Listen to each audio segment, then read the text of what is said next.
Welcome, everybody, to the Genesis Project Podcast. Business principles for beginners from the School of Hard Knocks. They say that success leaves clues. In this podcast, we're going to discover the clues that it leaves behind, and we're going to start at the very beginning. We'll get into the weeds of how the guests of the show came up with their business ideas, the why behind their business ideas, how they dealt with setbacks and failures, what keeps them pushing forward, and the emotions behind it all. Everyone wants to start a business, but many are held back by something that keeps them from starting.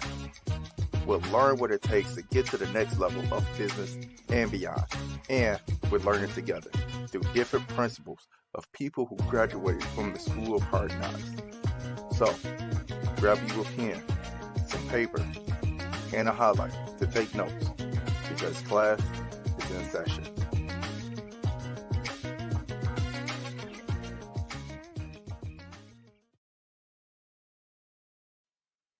Hey, welcome to the School of Hard Knocks. This is the Genesis Project Podcast, and I am the Chancellor, Bernard Gleaton. I want to welcome everybody to this brand new episode. I got a brand new guest professor coming into the classroom. We was introduced by a mutual friend of ours, and then once we got to talking, I said, hey, man, I got to have you on the show.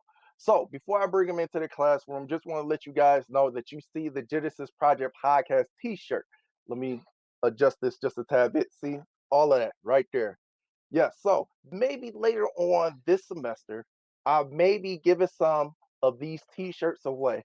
I've talked to a supplier, and I think it might be a good deal for me to give you guys some t-shirts, some of the show's t-shirts. So just keep that in mind. More of that, more details on that coming soon. But without further ado, let me bring into the classroom our new guest professor today. So I want you guys to welcome to the classroom guest professor Jamar Tunstall. Say what's up to the class. Hey, how you doing, everybody? So I'm glad you agreed to come onto the show, my brother, because like I said, we was introduced to each other by a mutual friend of ours, and I'm going to give him a shout out mainly because I told him I would. And his name is Keith. But he's gonna keep it like that because we don't know what he got going on in the street. But my man Keith, I want to say what's up to you, Keith. You know what I'm saying? I appreciate you for the hookup and everything like that. You know what I mean?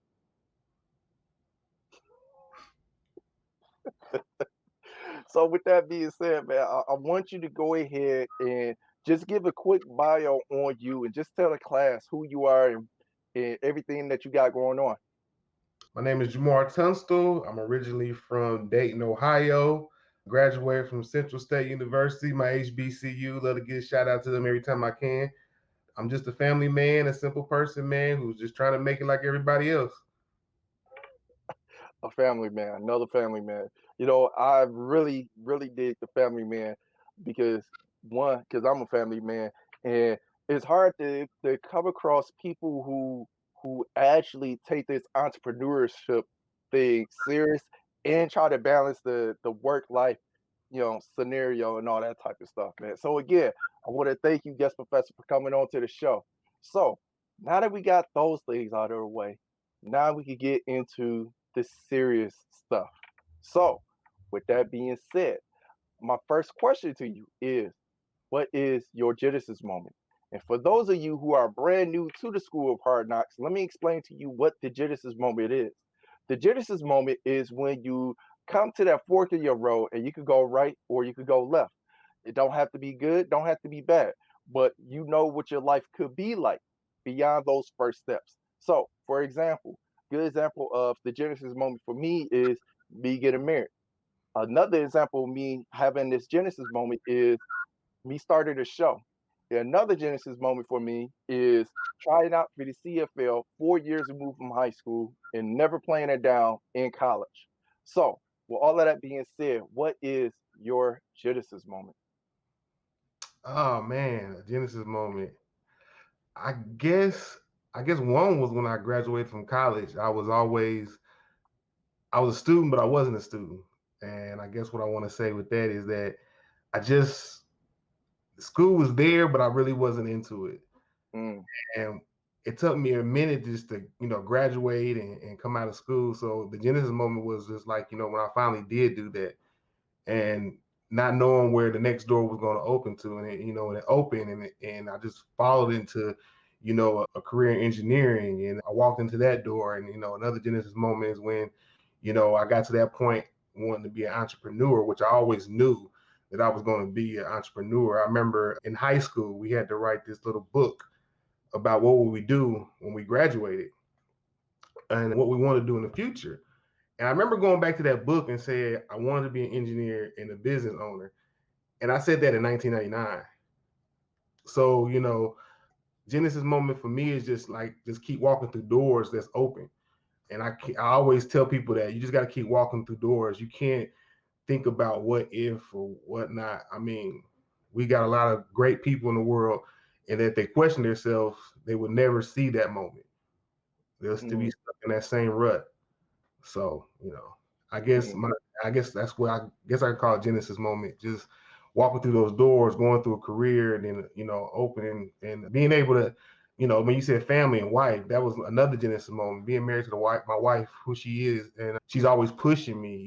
She knows the type of person I am, and that's truly my business partner in anything I do because I have to go talk to her, and I might hate it.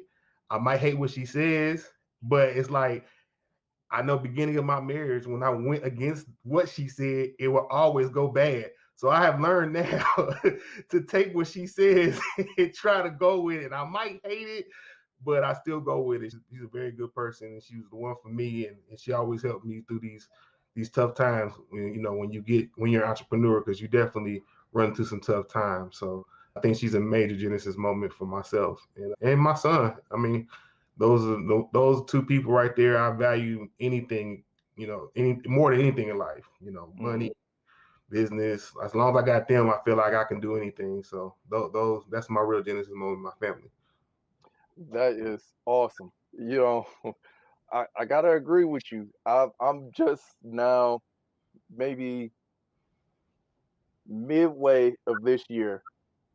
I started realizing, like, man, every time I go against what my wife says, it always fails.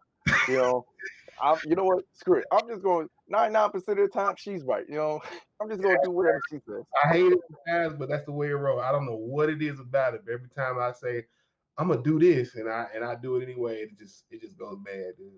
Every time. Yeah, yeah, I definitely feel you on that. In more ways than one. All right, so one of the things that really made me interested in bringing you onto the show is your path to entrepreneurship, right? And you mentioned it just a tad bit a little earlier, but not only your path of entrepreneurship, but also what you're doing now. And we're definitely going to jump into that. So, with me starting off this lesson right, I want you to just tell us, how did you start on your entrepreneurial path? I think entrepreneurship was just part of growing up for me. My grandmother, I had her in my life for 15 years. And I remember little stuff she would do, like we would go out, she didn't have a lot of money. And when we come over her house, she'd try to figure out stuff for us to do. So we would jump in the car and we would drive and go on back roads and collect cans. And, she just always say it's always a way to make some money. You just got to figure it out. And we would collect those cans and we would take that money and go to the movie, go watch a movie and stuff. So Mhm, she, some people, I'm gonna say it, hustling. She was just she just knew how to hustle and get it. Even she, when I was a little kid, my mom said she used to, work in the little juke joint and it was like a waitress and the bootlegs and stuff. Essentially those are businesses. They hey, are. wait, before you go any further, I want you to explain to the people what a juke joint is. I know what juke joint is, but, I know some the of their joint. classmates The not juke know what joint, it is. it was the bootleg. It was the house that essentially didn't have a license or no formality to it. Somebody just took their house and made it into a bar restaurant, I should say. Okay. Yeah, yeah, yeah, So that's really what it is, but that's essentially a business. yeah. That's what black people had back in those days to be able to have a business. That was people's business. They would convert their living room into a bar. The kitchen was serving food. The living room was the dance floor, and some and back home they still got them. I mean, you walk in and you think it's a Yeah. house, you walk in, it's a full up club. So like I said, I owe a lot to my grandmother, and then also my grandfather on my dad's side.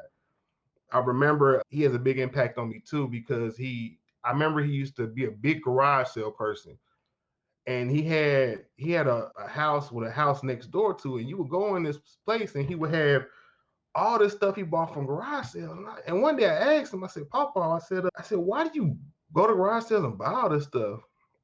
And he looked at me. He said, I go to the garage sale, put all the stuff in here. And he said, because I can buy it for $1 and sell it for $2. And I looked at him like, wow, he bought it for $1 and sold it for $2. Yeah. So, those things it was instilled. And then later on in life, he had a bar restaurant too. So, we was kind of like, I guess I'm probably the only one in my family that's built this way to be able to seek my own. I knew that, me going into corporate land just wasn't it for me. Mm-hmm. It just wasn't it. I just wasn't used to. I got ADD, so sitting at a desk was like killing me. But just that entrepreneurship, man, and just to be able to be on your own, it's risky, it's dangerous, and it has a lot of ups and downs. But at the same time, you don't have a boss. You're your boss. When you're not making enough money, you got to figure out a way to make your own. You got to keep driving forward. And ultimately, you have your own choices to make, and those choices can be beneficial or they can make it hurt you. I just feel like, especially as a Black man, we are, and I hate to say this, but sometimes we go into these corporations and we're not afforded the same opportunity.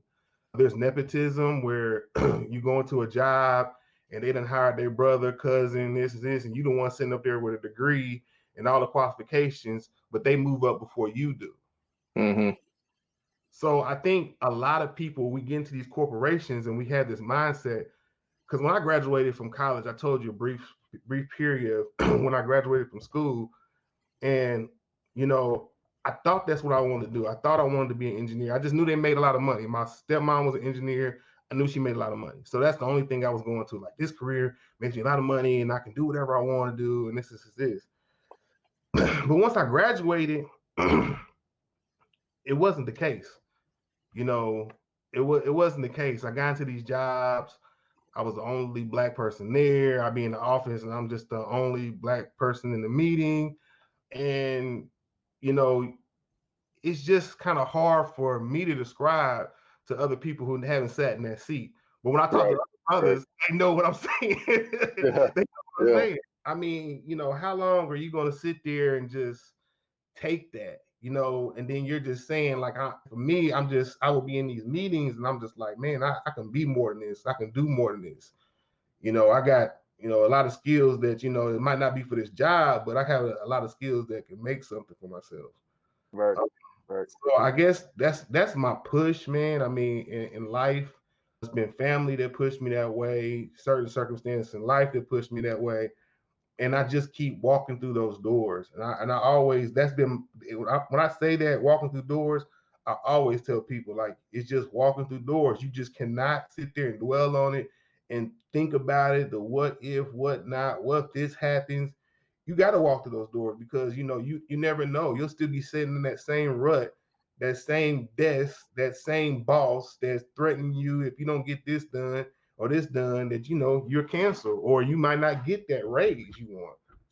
Right. And I just feel like we get passed up for a lot of those things, whether it's just nepotism or race or anything like that. You look at a lot of these corporations and you do not see a lot of Black males that are managers. You don't see a lot of Black males that's the CEO. Now you'll see a lot of Black women. They will definitely bring up a lot of the Black women, but as a Black male, we don't get those roles. I know some of the smartest guys are just sitting there at the desk and they don't get awarded an opportunity just to work a bee. Mm-hmm. So Mhm. it just wasn't for me, man. I just feel like that now. Even I think about it now because, even through failures in business, I can always go back and get a job. But it's just like, what would that do? You Right. know, what Right. would it do? I that happened. I mean, we can go back into that because that happened to me. I went back and got a job, and I was like, I'm gonna be a career person. Blah, blah, blah, blah. Same thing happened. I went to work and did everything I wanted to do, and then I got a stupid boss. For some reason he didn't like me, and then I got laid off. You know, so when and that's another thing. I was in aerospace engineering, and the ups and downs of that field. I would get a job and get laid off, get a job, get laid off, because that's how aircraft is. Mhm. And I was actually forced. So I get let me go, I guess I go back. I was working at this one job, and this is when my stepmother, I mean, not my stepmother, but my mom met her husband, which was my stepfather. And he had one of these elaborate ideas of starting a trucking company. And I actually got sucked into that where he was like, we're going to make this amount of money, this amount of money. So at the time, I was just so green, and I just knew I wanted to start a business. And I didn't know anything about trucking. Mhm. And, he sold me on it. Like, he sold me all this load pays $4,000. This is this. And I didn't think about all the stuff that goes into a $4,000 load, fuel and, if you blow a tire, the insurance. I just seen the money. So I got sucked into this business, and then I was actually working and I got laid off. Yeah, I got laid off. I was laid off from this job. And I said, you know what? I'm about to be an entrepreneur. I'm going to get the first truck. And I remember I had saved a lot of money. I remember we bought the first truck with him, and that truck was a piece of crap, and it broke down. So at this time, which was crazy because at this time I had just got married and I had a baby on the way, and I'm trying to start a business. So I'm like, I'm about to start this business. I put everything on the line. I had put my credit cards up. We bought, we went back out and bought 4 trucks. Yeah, 4 trucks. And I remember I put $5,000 on each one off a credit card. And luckily the trucks were in my name, but I remember he had the authority, he had the CDL, he had the knowledge. So he was running this business, which I had got the trucks for, and I wasn't receiving any money. Mm. And I'm like, what's going on? This is me blindly running a business where he just basically using me for my credit and my money. And I would take money out to cover certain stuff. And I'm just like, and I'm just so green that I'm not knowing. And I'm thinking like he's somebody who's going to help me because he's related, so-called related to me. And then it was just like at the end of the day, we was running this business and I'm thinking it's running. And I'm thinking, everything's gonna go good. And I'm just like, well, we'll get a prop, we'll get the money back, start getting late on truck notes and everything like that. And then one day he basically went out for a pack of cigarettes and never came back. It just left you with everything, huh? Oh, it was bad. It was bad. He Yeah. my mom, and they were staying like they had moved here to Dallas to be close to me so we could start this business. And he left her basically in the extended stay. He just left. And then he was like, oh, then he would say something, oh, I'm trying to get the business back. And it was a whole bunch of lies to go into. I'm not gonna go into all that, but it was a whole bunch of lies on his part. And he pretty much just left. He just left me. And luckily he was trying to get the trucks, but he didn't have no credit and like that. And it was all in my name, which is Yeah. good. Yeah. That was the point where I had to step up. So I'm like, man, what am I gonna do? I didn't spent a lot of this money. I don't really have a lot of money to operate. I don't have money to do a lot of stuff. But dude, you talk about somebody who started hustling. I was hustling. Like I had to go out and get insurance, authority, and man, it got bad. It got down to me just like luckily I had some good friends at that time who actually kind of like, man, here, I throw you this money, and because at the point you're at the point when you exhaust all your credit, what you gonna do? You can't go Right. out any cash money or nothing like that. So I restarted the business, but it still wasn't pretty much enough to just like go on because stuff would just go wrong with the trucks, man. You get a tire, that's $500. I had a transmission go out on me on the road, that's $5,000. So, and I'm doing all this, and I had to learn how to drive trucks too. Yeah. So I had to go out and get my CDL. When I got my CDL, so I'm driving the trucks, I'm moving the trucks, I'm doing everything I had to do, and it still wasn't enough because I didn't have a lot of operating money. And then trucking is one of those deals where on the books you made $1 to $2 million, but when you bring home money, you ain't bringing that much home. Mm-hmm.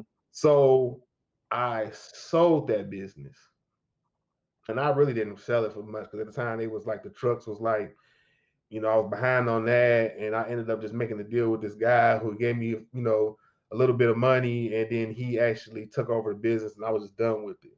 Right. I was Right. done, and after that, I went back to work for a while to that, I guess, the job that I was working, and then I was doing good. I said, this is gonna be my career. I'm just trying to go back and work. Did the best I could, and then I went back into that. I guess I got that manager, which he wasn't all that great, and he didn't know what he was doing. He just started just pounding on the whole group. We couldn't figure out why. And me, I just don't back down. He came upon me, and I ended up taking him to HR, and I had a meeting with HR, and I think that really ticked him off.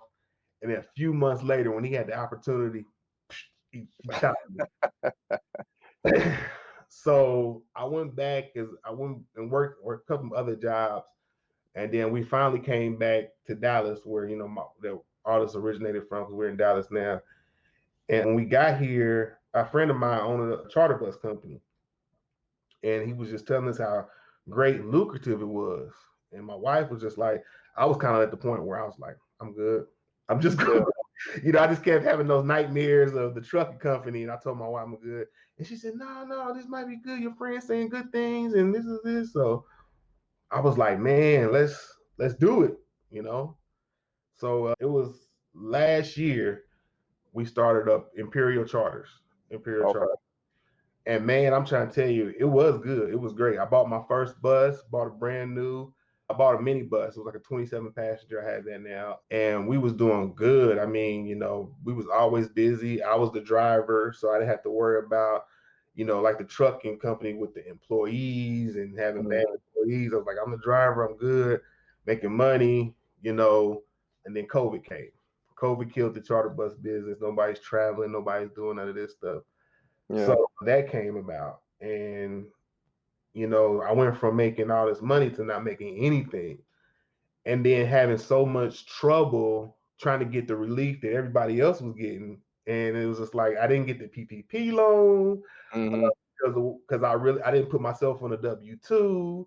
And some people was getting the PPP loan without a W-2, but they had structured their business as, I guess, that they was the only one working. So like a 1099 employee.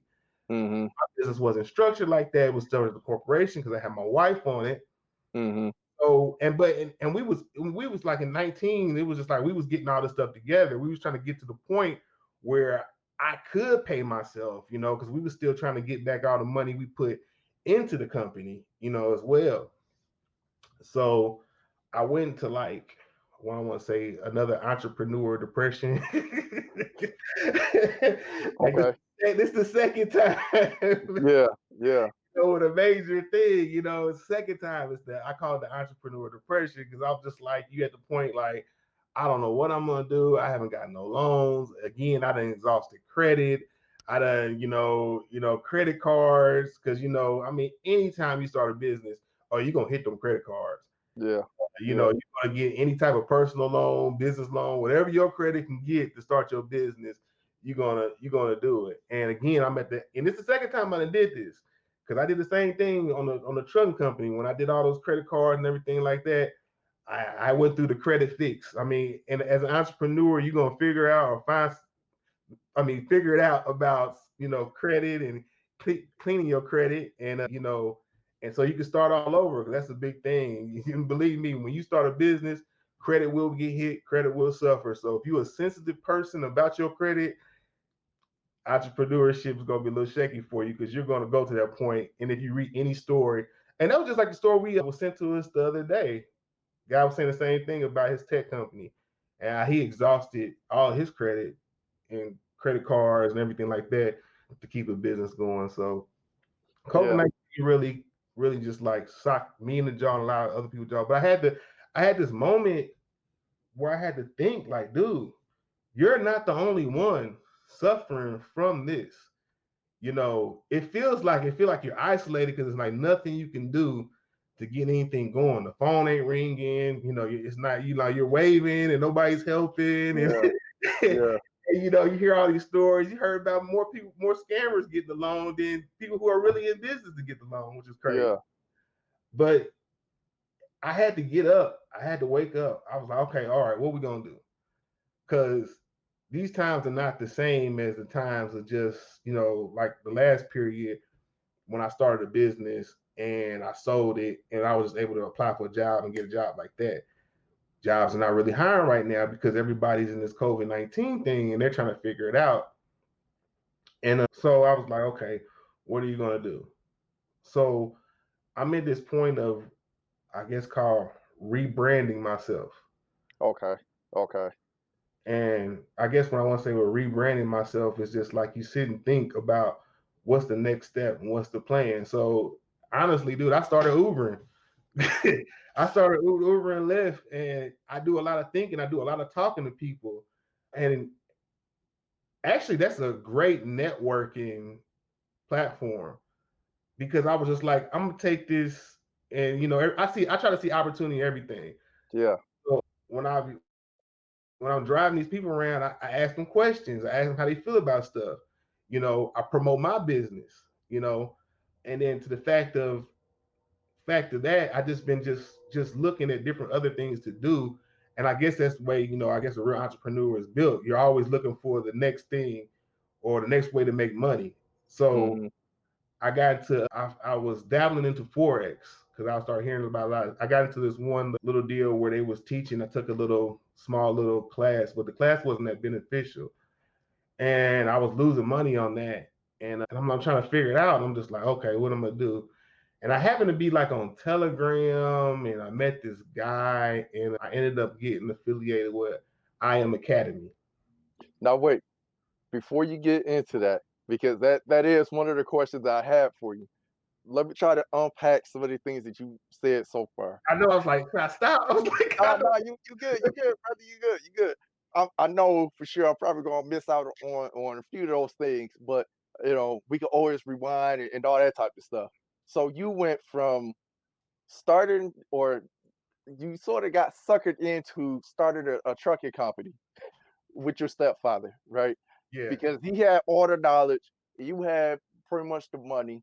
You put your money up, and he was using his knowledge to run this trucking business. And you was hoping you was going to get money back from it, but he wasn't paying you.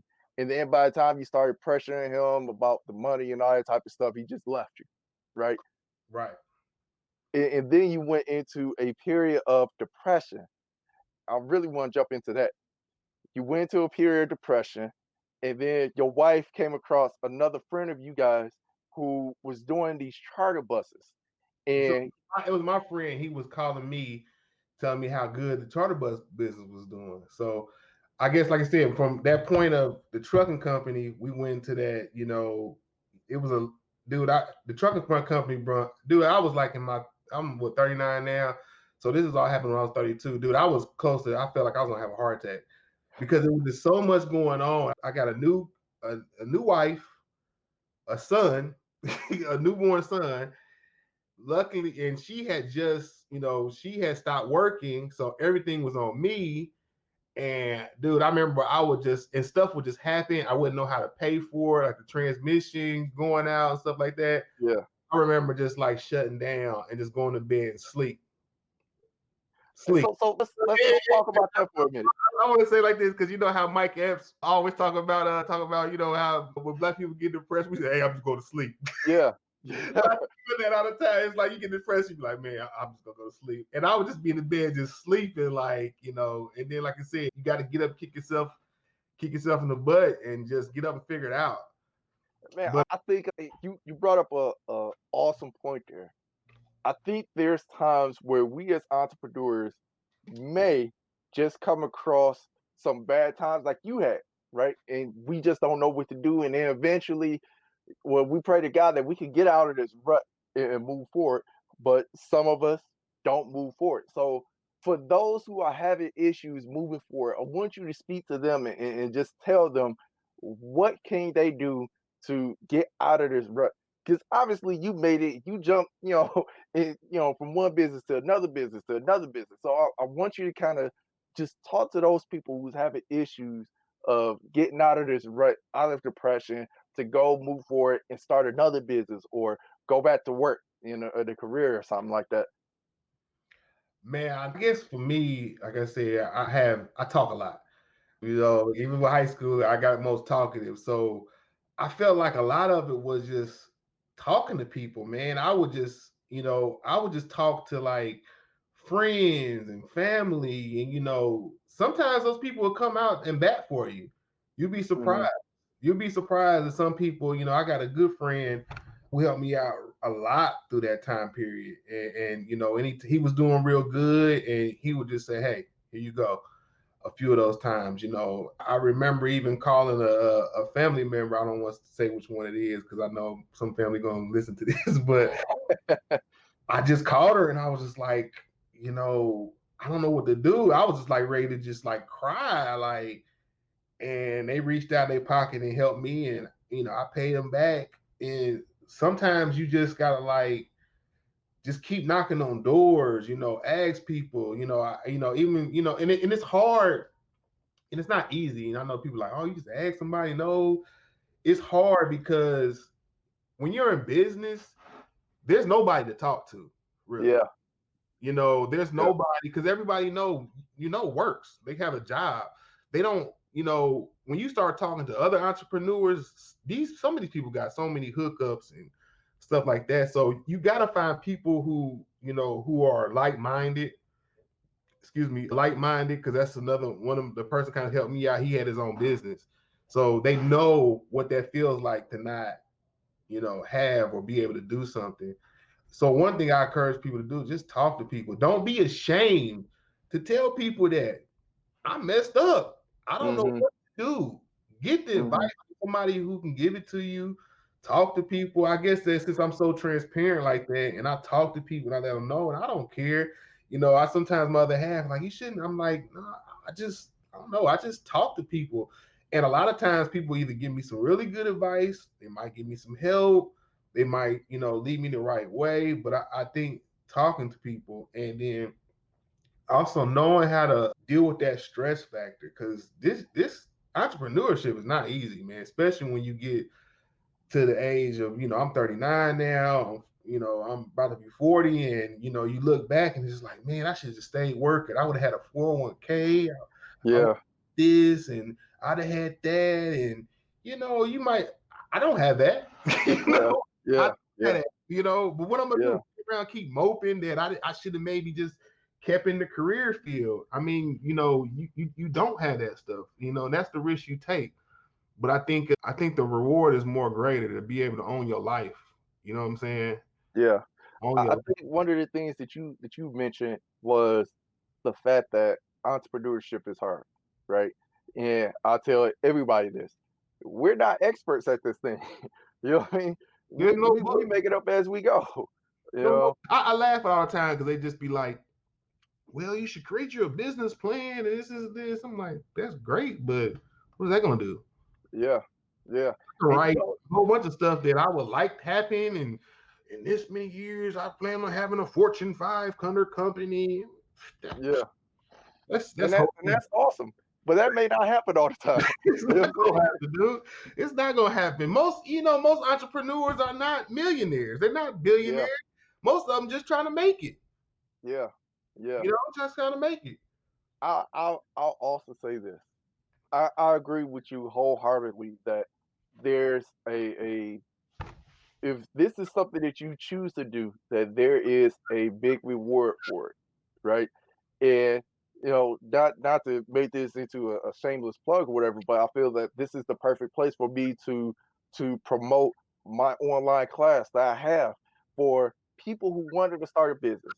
How to start a business from A to Z. If you do everything, if you follow these steps, you can get your business started within a day, and that's pretty much the reason why I named this podcast the School of Hard Knocks. Because when I started off 15 years ago, I went around, started asking people, my friends and family, how do you start a business?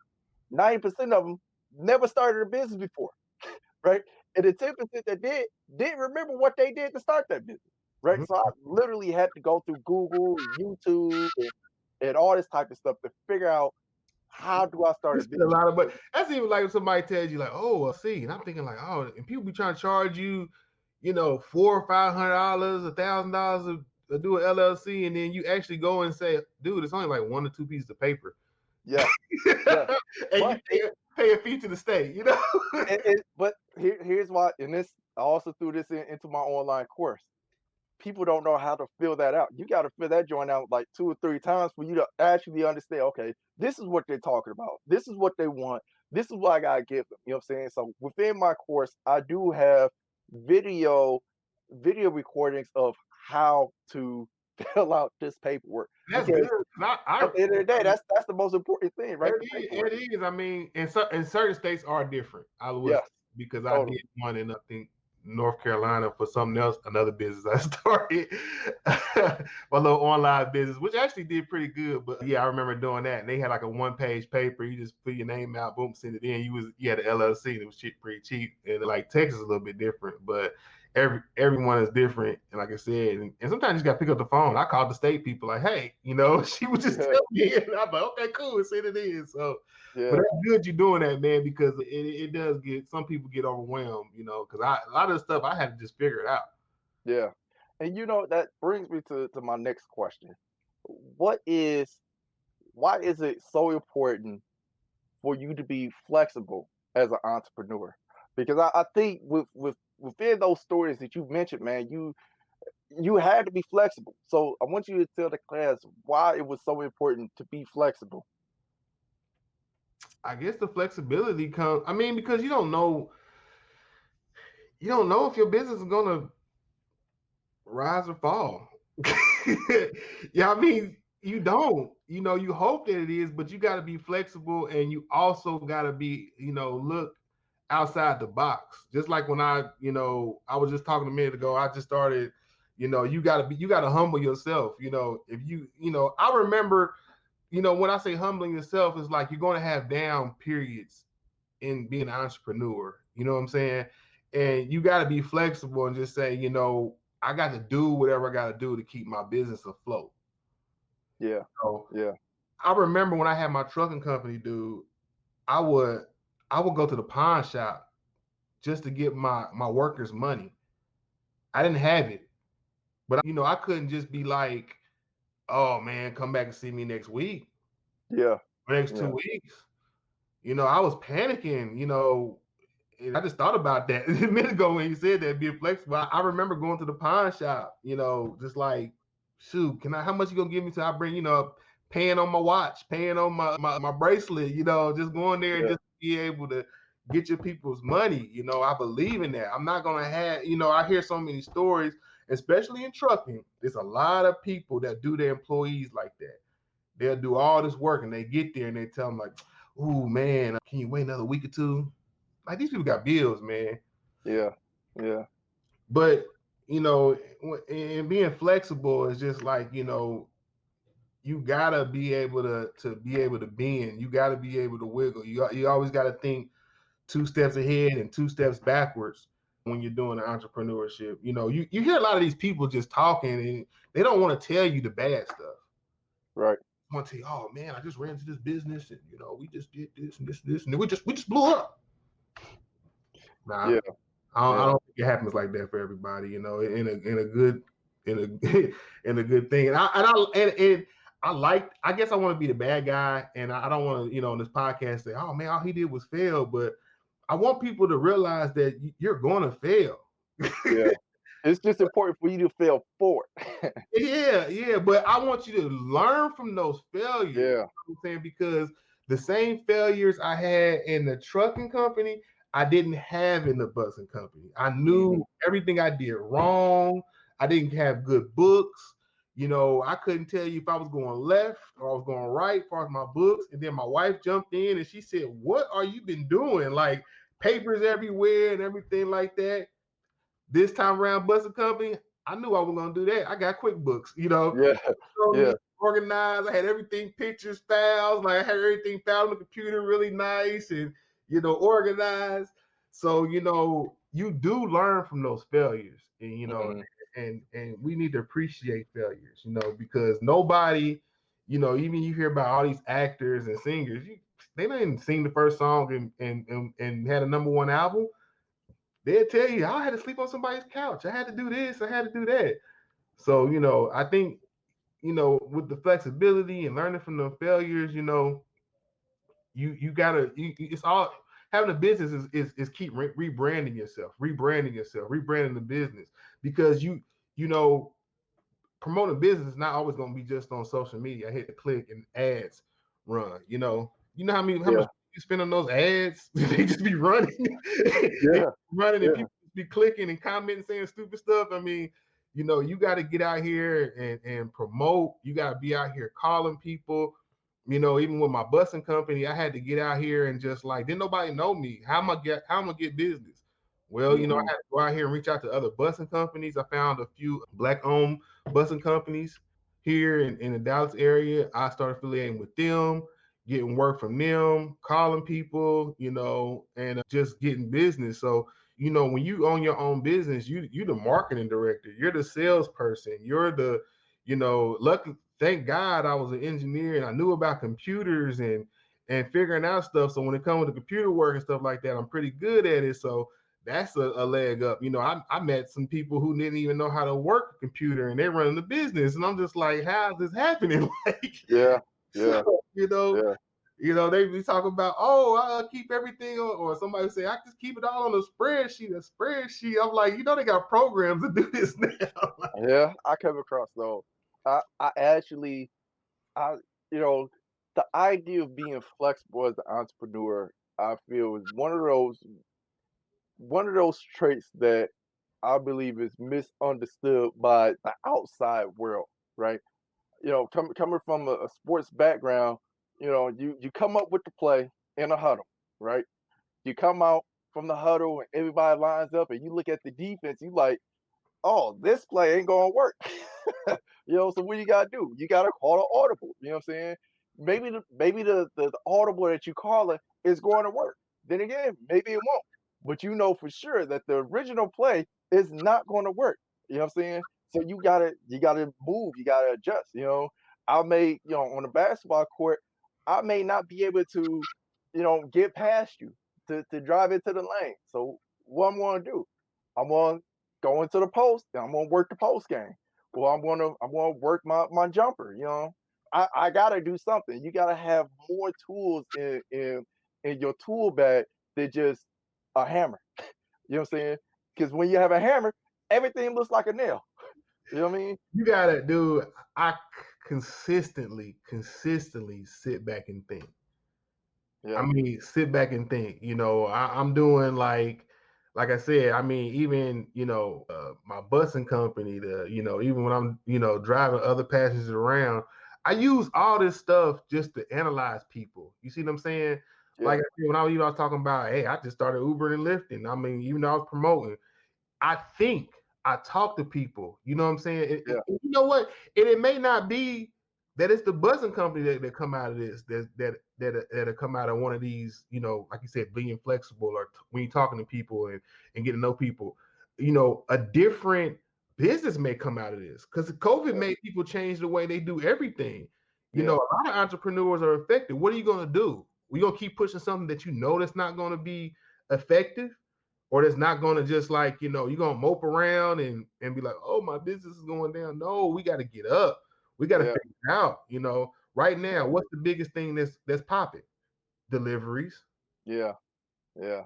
You You know, know, one of the things that I love to do is I always find a way to leverage whatever, right? How can I leverage this, right? If I come across and we're about to jump into this as a matter of fact, cryptocurrency, right? I jumped into crypto some time ago, but the main thought I kept having is how can I leverage this, right? I don't like gambling because it's always, the odds are stacked against me. Now, if the percentage wise, if I could get 51% on my side, yeah, I might just take that bet, right? But if it's 48, 48 my side, and whatever on their side, I'm not going to take that because I know the odds is not in my favor. But I'm always thinking, how can I leverage whatever I'm doing, right? Or and this guy was in a.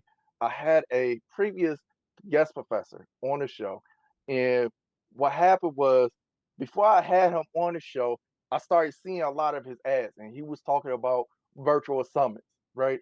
And I just kept thinking, how can I leverage virtual summits? How can I leverage this? And I couldn't come up with a way to leverage it right away. And then one of his workers or assistants reached out to me, said, "Hey, we would like to put him on your show." I said, "Yeah, fine. No, cool, we could do that." And then I started doing my research on him, a couple of days before. And the day of the interview, the day of the recording, I started going over, my research again. And that's when it hit me. This is the guy from those ads I was seeing. So I asked him, "Hey man, me being me, I want to know how can I leverage this?" And he literally laid out a whole game plan on how I could leverage, virtual summits and things of that nature. So, you know, it's again, it's all about your mindset. Always thinking forward. How can I leverage this, or what's another way I could come at this problem and things of that nature. You know what I'm saying? And one of the things that you did was jumping into cryptocurrency. So I want you to go ahead and tell the people, tell the class, what exactly is cryptocurrency? Oh man, crypto is the wave, man. It was funny. When the big boom happened, man, I was in it kind of tough, and I kind of got mad at myself because I think Bitcoin had went up it went up about like 20 something thousand or something like that. Yeah, It was almost where it was now, right? yeah, And I think I had bought my first coin at like 3,500 or something like that. And I remember I was working. My dude had just called me up. He's like, "Man, you need to get on cryptocurrency." What is this? yeah, But me being me, once you tell me about something, I'm just like a pit bull. I'm on it, you yeah. know. And I had actually, I remember, God, I hate to even think about this. I got up to about $50,000 off of like, less than $10,000 investment in crypto. Hmm. And at the point, me and my little crew, we had it was me, a couple of other engineer friends. We just like, we're gonna hold on. We're gonna get, we're gonna get $200,000 off of this. And I should have listened to my stepmom. She was just like, "You should cash that in." I said, "Nah, nah, nah." Plummeted, dude. I was just like, "Oh man, I could have had 50,000." But I still held on to it, and I think crypto is a space where you can gain a lot of money real fast. Hmm. Especially before now that it went up, and there's still opportunities with just not Bitcoin, but some of the altcoins. I know a lot of people love the stock market and all that stuff. I'm cool on stock market. I can Yeah, I can see my money really fast with cryptocurrencies. yeah. So The, so cryptocurrency is just a digital stock market, I guess you could say. it's a currency. Yeah. Uh, so Bitcoin, Litecoin, Ethereum was supposed to be a fast way for people to get money, especially like Litecoin. Just like a cash app. People, I want to send you. You can, instead of doing a wire, you know how you can send somebody a wire, $45 or $50, and it Yeah. won't be there to the next day. Well, Yeah. dude, I can take that crypto and send it to you in minutes. Yeah. 20 grand in a minute. Without having to wait. But that's some of it. And some of the altcoins have different projects, so you have to go look at the whiteboards, understand what those projects are doing. They got cryptocurrencies starting to be for lending and They got this thing called, the DeFi network with new stuff. It's so much stuff going on. I'm not an expert at all, but the crypto is just like, I mean, if you go look at some of the now you can loan some of your crypto to some of these exchanges, and they giving 8-9% yield. One of them was like 18%. Where are you gonna make 18% on your money? Yeah. You Yeah. know, that's crazy, right? Yeah. 18%. So I'm now getting back to that because I don't know why my mind's been so deep on crypto now. I remember just laying in bed and my this, I call this the entrepreneur reset moment where you just try to figure it out again. Yeah. And I just was like, crypto just keep coming into my mind. I said, man, and I just at the time I just didn't have really the cash to put it in there. But then next thing you know, Bitcoin just shot up to like 18, 19,000 again. And I've been thinking about this a couple months ago. So because like crypto now it's the new gold. Yeah. Yeah. So you know how things since we're in a pandemic, gold was going up. Why was gold going up? Because they had a fear of the dollar going down. Yeah. So the rich people, shout out to all my rich people out there, come holler at me, send me a couple dollars. But the rich people, from what I understand, is that they go and take all their dollars out and put it in the gold to hold the value of it. Yeah. So they won't lose money. So crypto is that new gold now. Okay. So Okay. hence that's why it's going up, because a lot of people are putting their money into it because it was the fear of the dollar going down. So they was rolling to that way. So, but then again, like I said, I got into forex trading about, I guess, a few months ago, and I know everybody's starting to talk about that. I think that's going to be like the new wave of things. So I got hooked up with IM Academy. It's IML, and they teach you about cryptocurrency.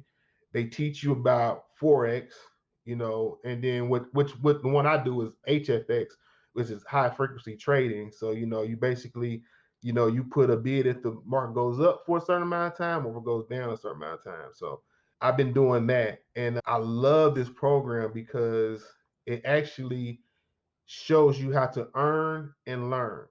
Our live educators actually go on certain times a day, and we all examine the market, and they tell you, to put what trades to put on. Hey, I want you to go in at this amount of time for on this number, and you just do that, and you earn and you learn. And I started respecting the platform of because I usually don't like, network marketing deals. I'm not a big, oh, we're traveling this and this and this and this. But this platform was just like awesome to me, dude. I signed up so fast because I actually got hooked up through. I was on Telegram, and I was through these groups, and I'm just trying to figure out this forex market. I kind of knew, I already knew about Bitcoin, but I was just trying to figure out how I trade on this forex market because it was all new to me, and I was just failing. I was getting into stuff. I was losing money. So, like I said, I met this guy on Telegram. Shout out to my boy Claude, and he hooked me. He was like, "Hey, come watch these videos." I'm like, "What are they doing? What are they doing?" And we would go to the class. They winning money. This dude's winning trade. I'm like, what's going on? Like, and I set up my little account, my little brokerage account. I'm trying to do it, and next thing you know, he cut me off. I'm like, what is this he just did to me? Like, I just thought, I'm like, and then I was like, oh, I don't need that class. I could do it myself. Yeah. Yeah. Money. That's funny because I was gonna ask you what is forex trading. That was gonna be my next question. So forex is basically you're trading currency. Okay. So you're trading like USD to JPY, the Japanese yen. You can do Canada to this because those currencies change. Like just like now, you always hear the Canadian dollar. It's not as much as the US dollar. So those fluctuate, and you can trade upon that. Just like gold. Gold goes up and down. You can buy low, high, and everything like that. So even you can trade on gold. Gold is on forex. That's a pair that you can trade. So that's pretty much what I've been on lately. like I said, you know me, I'm just the type of person. I might not be the standard entrepreneur. I'm just the person who's out here looking for the next greatest thing. I think this forex thing right now, since we're in a space where it's hard to even start a new business unless you're online doing something. We can't gather, we can't travel. All this stuff is impacted. So that was for me. That's what I started doing. And then I got into the IML part of it where I'm trying to get people to come on into the business. So I'm at a point where I'm trying to get all my friends and family, which is kind of hard. You sell more stuff to strangers, right? I don't know what Yeah. it is about it. Your family comes on a year later. Oh, you made $1 million. How you do that? Well, I said, well, I'm telling you about this program, but now you want to get on that. You see me making this money. But this program I'm doing, IML, it's taking off, man. Academy is really taking off. We're earning, we're learning. I'm still learning, making money, growing the group, getting people to sign up to do what I want to do. Because it's not really just not. I'm at the point where it's not really signing up to make money. I want to start just, like it's like the point where when we was doing entrepreneur stuff, and we're the only entrepreneur in the room. We Yeah. don't. I can't. I can't get no knowledge from you. Yeah. You know what I'm saying? So at this point, like I'm in this new thing called 4X. I want people to be as like-minded as me because I can't think of everything. Yeah. Yeah. So if I'm trying to get you into my program, I'm trying to get you to be able to be a trader so we can learn together because I'm the type of person, it's way more smarter people out there than me. And I know it is because I need them.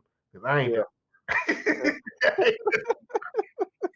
I am not that smart, but what I am good at is communicating, networking, and putting people together. So I'm using those skills to try to get people to come on in and learn this forex, and let's do it together.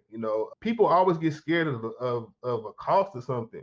If you said it was a college, you'd be like, "Oh, I signed up for college. I spend $1 million." It's a startup fee of a couple $100, and you got a monthly fee, but you also gain money by signing people up. So the program I'm doing is HFX. It's like $234 to join. It's $174 a month. You bring on 2 people, then you don't have to pay the monthly no more.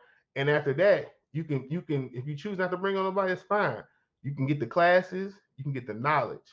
But if you want to if you want to start making money by bringing people in, 3 or more people, you start bringing in residual income. And that's what it's all about right now. You go to work, we need some type of residual income.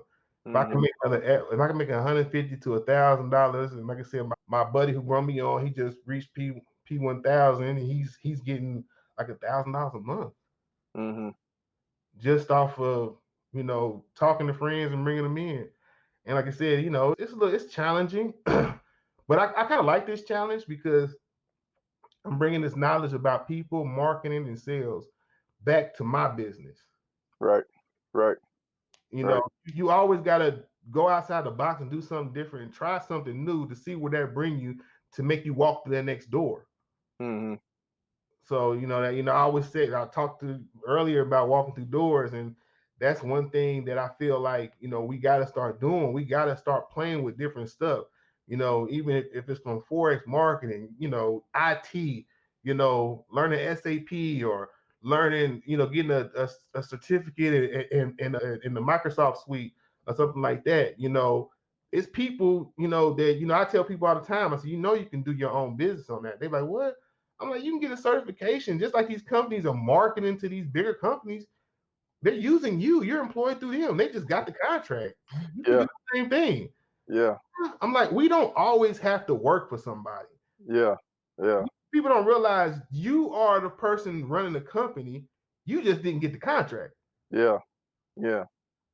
So, like I said, we gotta, I think this is everybody, race, creed, color. It's opportunity out there, and especially us living in this space of the digital game. It's hardly anybody you cannot reach anymore. Hmm. I can reach you.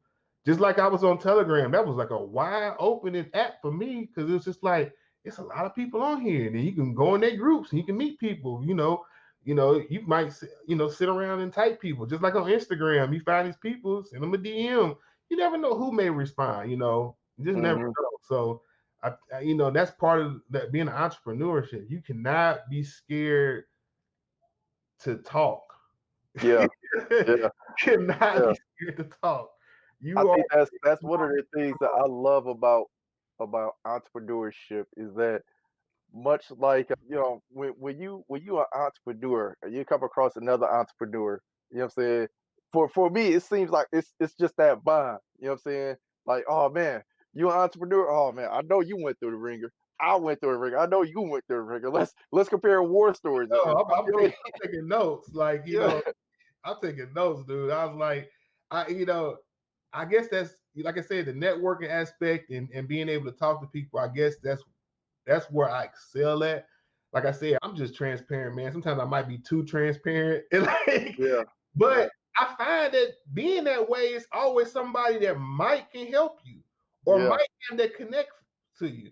yeah, I remember going through my phone, just be like, man, I got a financial advisor friend. I'll be texting him. I was like, man, this guy got to know somebody. I just be texting like, man, I don't know, this might not be doing good.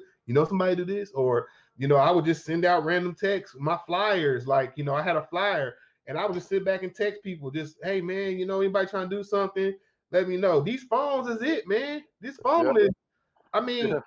all these contacts. I got contacts of people. I'm like, who is this? Hey, I send them a text message anyway. Hey, what's up? Like, That's what you gotta do sometimes. You know what I mean? gotta do it, man. I got probably about 1,000 people on that phone. You get on Facebook, send random messages. You Yeah, know, yeah, people always don't see your feed, for promoting. And yeah, no matter what type of business you have, you never know what the average person may know, or they might have a boss that they're cool with, that they might need your service. you know, I it's funny you mentioned that because I just got a reminder on my phone to post a one of my episodes, one of the latest episodes, right? Because I use a social media management app, and so I have it. I take all of these episodes, audiograms, and I'll post it at different times of the day. But instead of me just going on there and just hitting, okay, at this time and then this time, I schedule it all. You know what I'm Yeah, saying?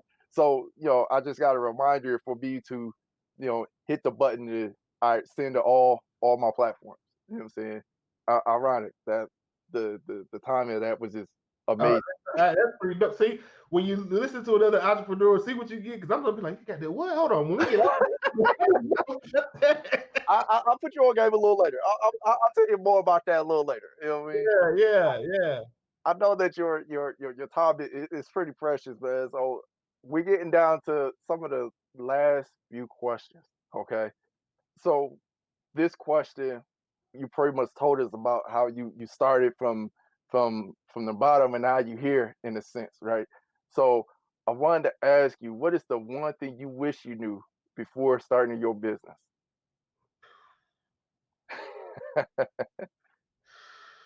One thing. I think mentorship is one of the things I wish I had. Mm, I wish I had somebody to tell me about a lot of different stuff. I think that's where we don't have, just like I was saying, like you don't meet that many people who are entrepreneur or want to be the entrepreneur, or they can give you just the gems. Okay, you need to do this, and this, and this. Because a lot of it is just a lot of headaches you run into is because you just don't know. just don't know. You Yeah, just don't know, and it's just yeah, so green. Like I said, when I was running the getting started with him, it was certain stuff that I should have just knew to do. I should have got my own business account. I think I was on the account, but like I said, he asked to, and he was ripping money out the account and stuff like that. I didn't know what was going, and he was taking a certain amount of money, and instead of putting the whole thing in there, he would get what we call a T check from the broker, and they would pay him directly.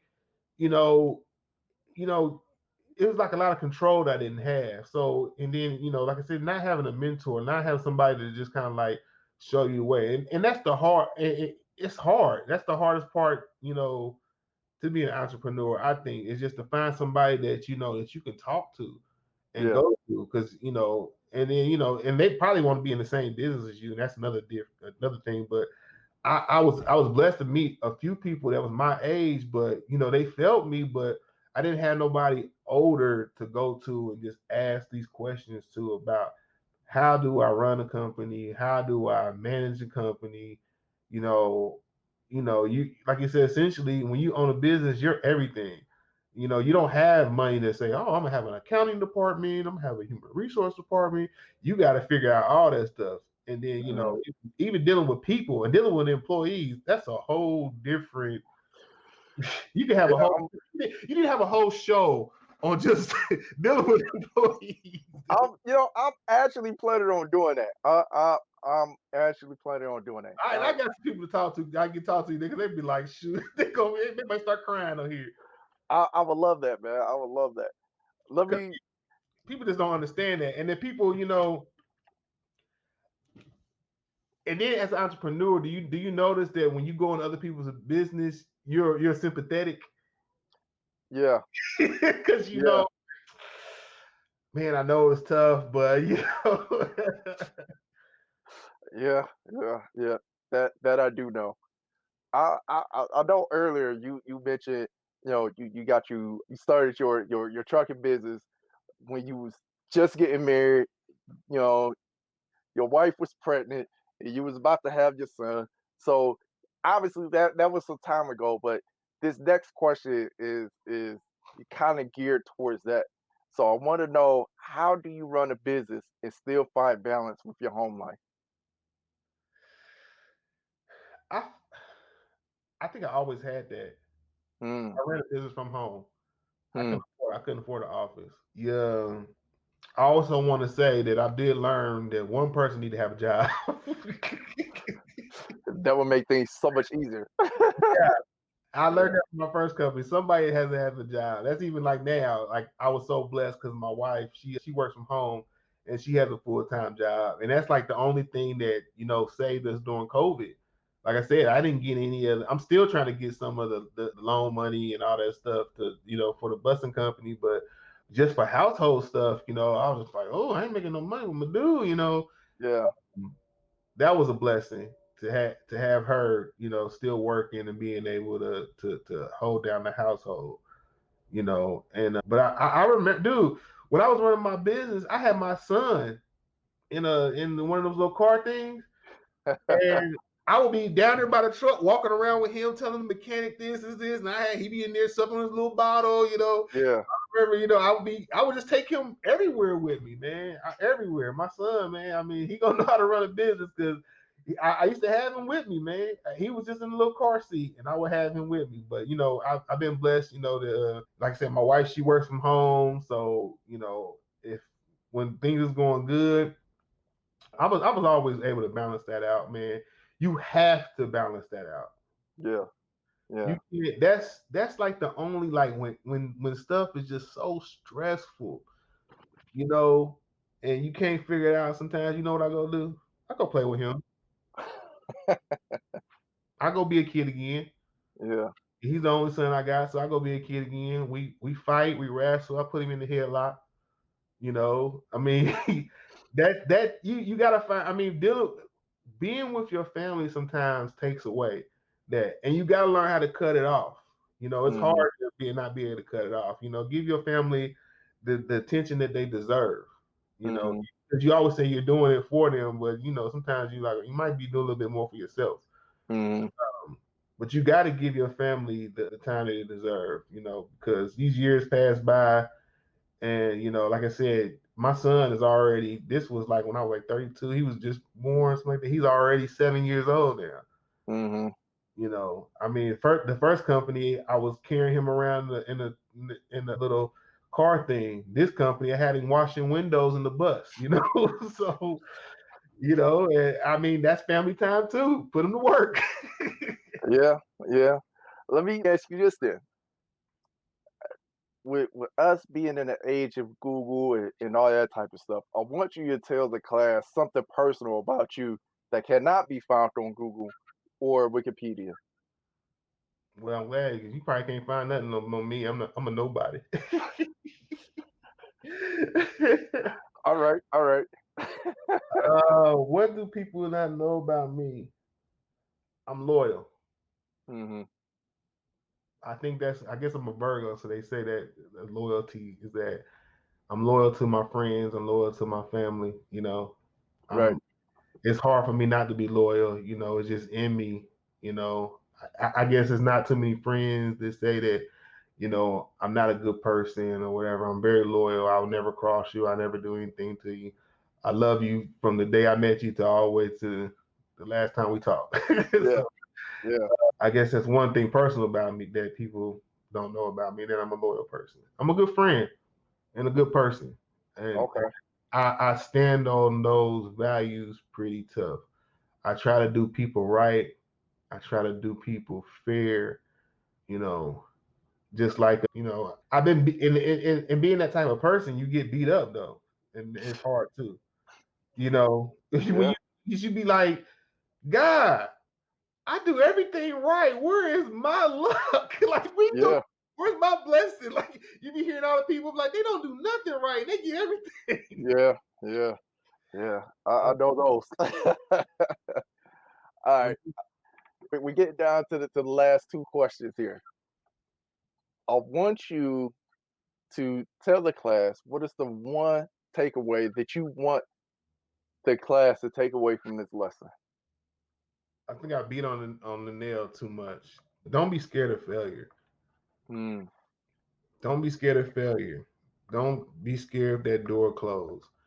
Always, always walk through the next door. You know that, and why I keep saying it, I'm really, because like even with, shout out to Keith again. I even asked like, man, why you refer me, man? I haven't been successful in anything. He said, but you haven't been scared to try. yeah. Yeah. And I had a lot of friends tell me that, and I didn't think it was a good trait. Like, I don't know. Shit, I mean, he Yeah. said, it's a lot of people that are scared to just take that leap, and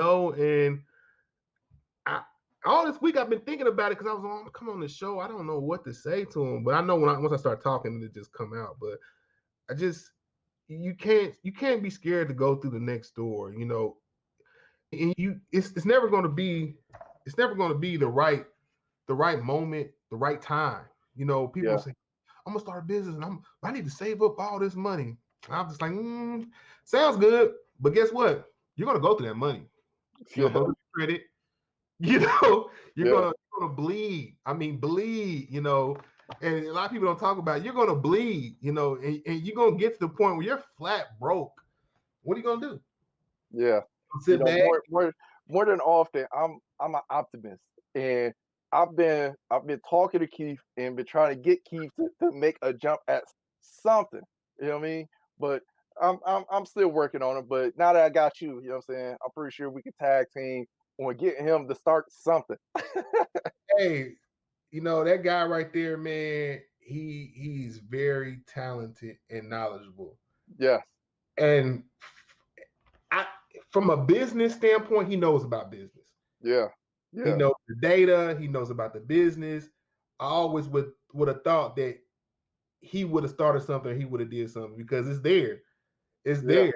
I mean, Yeah. I call him up and he's like, "Well, bro, blah, blah, blah, blah, blah." I'm like, "Golly," I'm like, "This dude right here, I'm the dumb one." Yeah.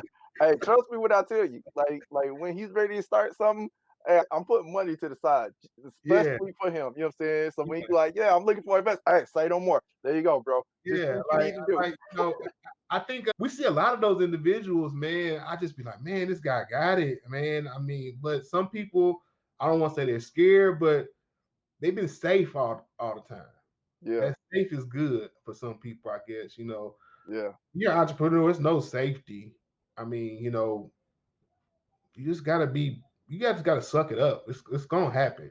Yeah. It's those bad times gonna happen.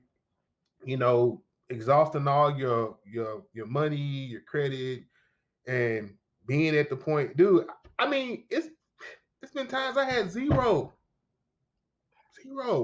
That's a Yeah. hard. It's a hard pill to swallow for a 39-year-old to sit back and just be like, or in your 30s when you went to college, you'd have made six figures, to sit back and just say, man, I ain't even got $1.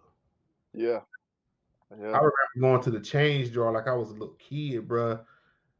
Like a little kid. When I had my truck company, I ain't had no, it was I ain't had no money. I was waiting on money. People don't pay you for 30 days. Mm-hmm. I took a jar of change. I had to go to Walmart with a jar of change, dump in that little machine. Man, I got $100 for groceries.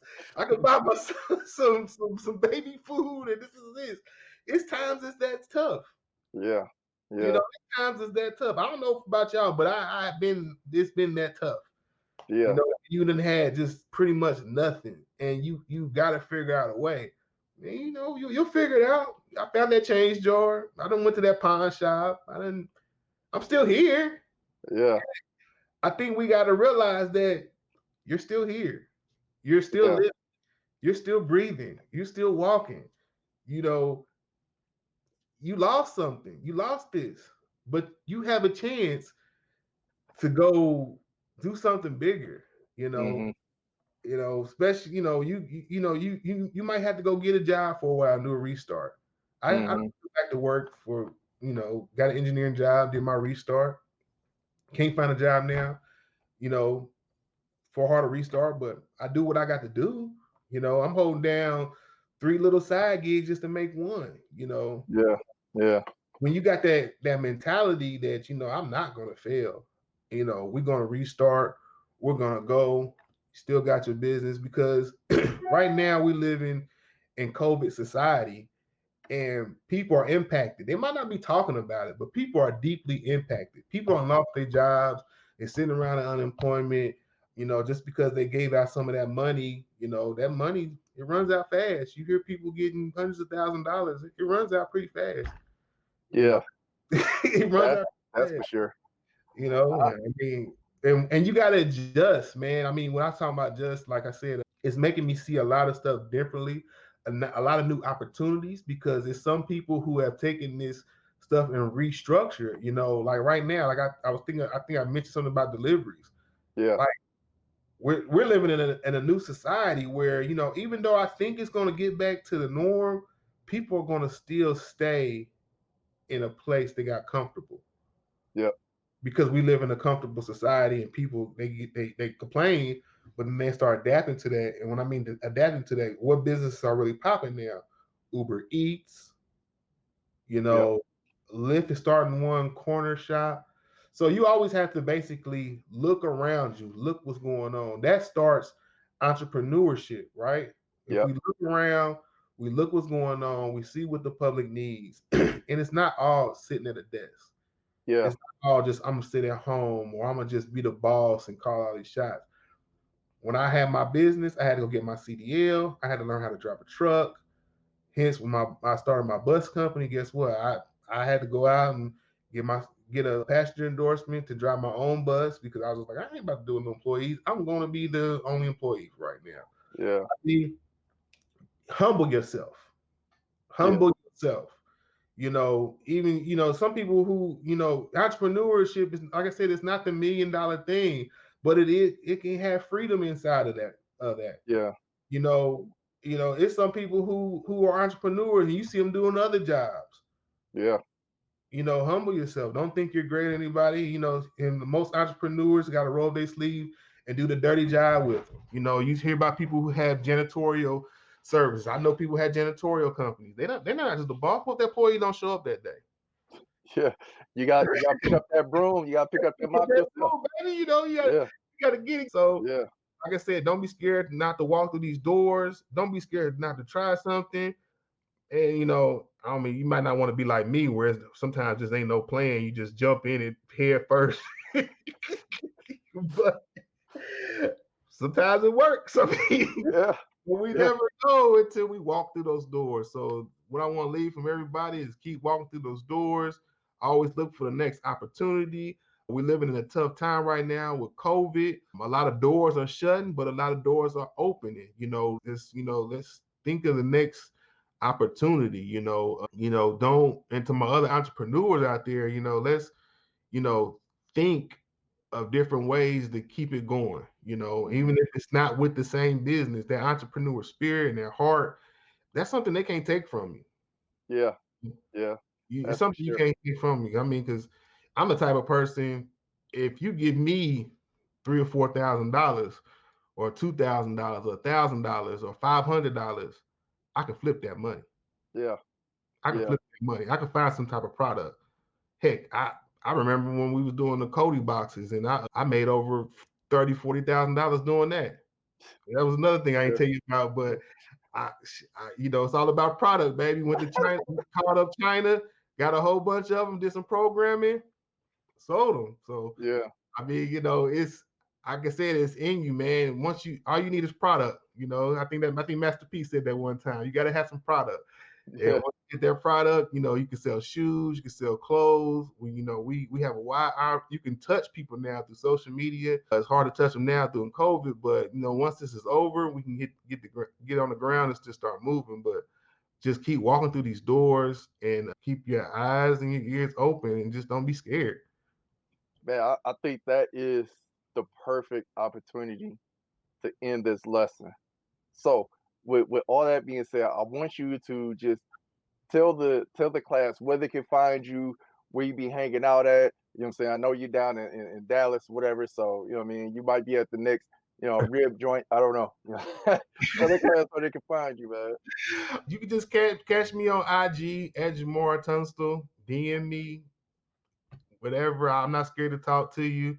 I know probably after this podcast, probably go crazy. Some attention I ain't never been used to, but yeah, it's my little personal IG. You can just find me. I'm probably Mr. Do Everything Man, so that's where you can find me. All right, man. Again, I want to appreciate you for coming on to the show and teaching us this lesson. And I told you before I hit the record button that I don't have a name for this lesson, but I think I just came up with the name for this lesson. I think I'm going to name it Failure 102 because I had another episode where it was Failure 101, so you're going to be 102. Oh man, that's great, man. That's great. Hey, so to you, class, I appreciate you for coming to the show, for listening to the show, and everything else like that. You see all his information. Reach out to this brother. This brother is obviously knowledgeable, and it sounds like he might be looking for a mentor pretty soon. I'm looking for whatever. I'm Mr. Whatever, man. We can do whatever. I'm big business. Anybody call me, we can chop it up. We can do a Zoom. We should just start having Zoom, just random Zooms. I pay for the subscription. Yeah, we can get on random Zoom and just chop it up. Hey man, we're gonna talk about that a little later.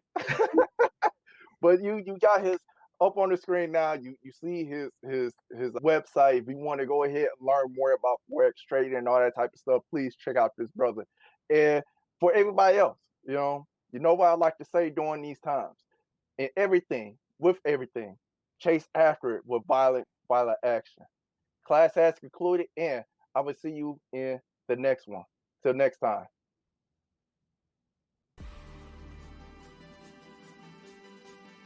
About 15 years ago, I hated where I was at, and I knew that I was meant for more greatness. I wanted to start a business, and I asked my friends and family, how do I start a business? 90% of them never started a business before, and the 10% that didn't remember what they did. So I went on and earned my bumps and bruises from the School of Hard Knocks. My inspiration for the School of Hard Knocks and the courses that I've created was to reach people that felt the same way that I felt way back when. Like I was destined for more.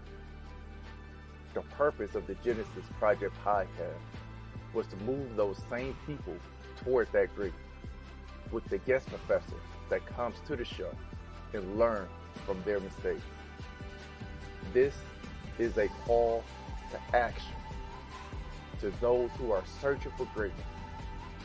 Join the School of Hard Knocks by commenting, sharing, subscribing, and get this message out to those searching for greatness. Click on the links in the description to get more information. in everything you do, everything that you chase after it with violent action. I'll see you in the hallway.